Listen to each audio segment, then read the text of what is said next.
อันนี้ผมก็มาอยู่ที่วัดพระธาตุช่อแฮเป็นวัดแรกของทริปนี้นะคืนนี้นอนที่ตัวเมืองแพร่ว่าจะไปเชียงรายเลยแต่ว่าไหนๆก็นอนที่แพร่แล้วก็มาเที่ยววัดพระธาตุช่อแฮสักหน่อยครับ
คือตัววัดแล้วซุ้มสวัสดิภาพนะนี่คือภายในพระอุโบสถวัดพระธาตุช่อแฮเข้าไปดูข้างในกัน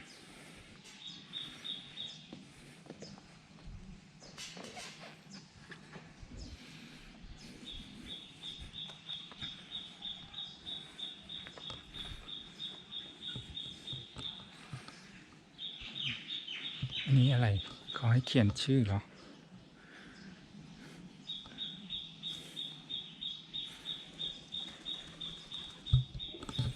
ก็ต้องเขียนเนาะ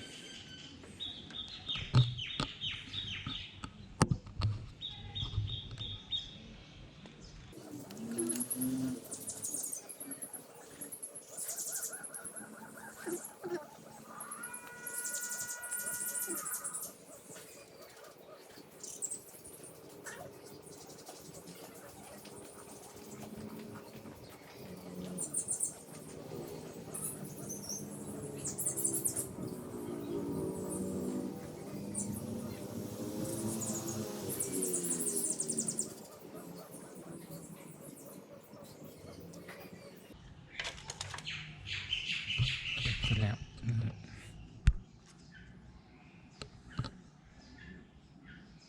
Mylifeเข้าไปดูภายในพระอุโบสถนะ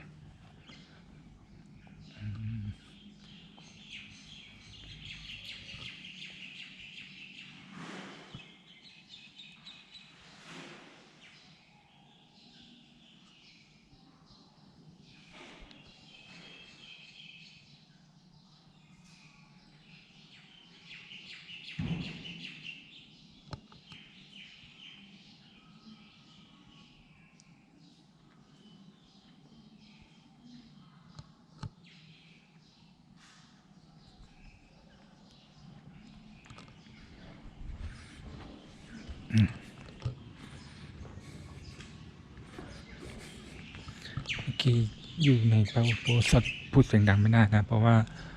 มีคนเขานั่งสมาธิอยู่ก็ไม่อยากไปรบกวนเขามาก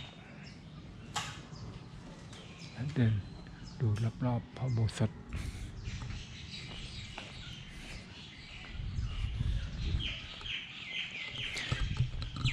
ก็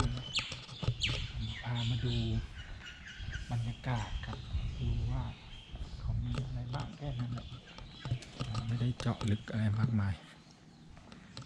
เขามีเสือด้วยเสือช่อแฮแปลว่าอะไรนี่เป็นที่ท่องเที่ยวภายในวัดมีอะไรบ้าง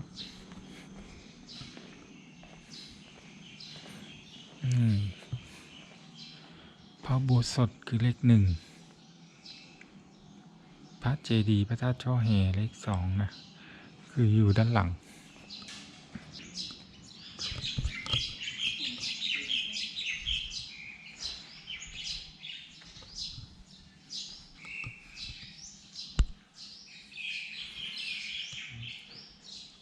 ธาตุช่อแฮนะ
เป็นบรรยากาศของวัดพระธาตุช่อแฮนะอันนี้ก็ผมก็มาดูบรรยากาศครับเสียดายมัน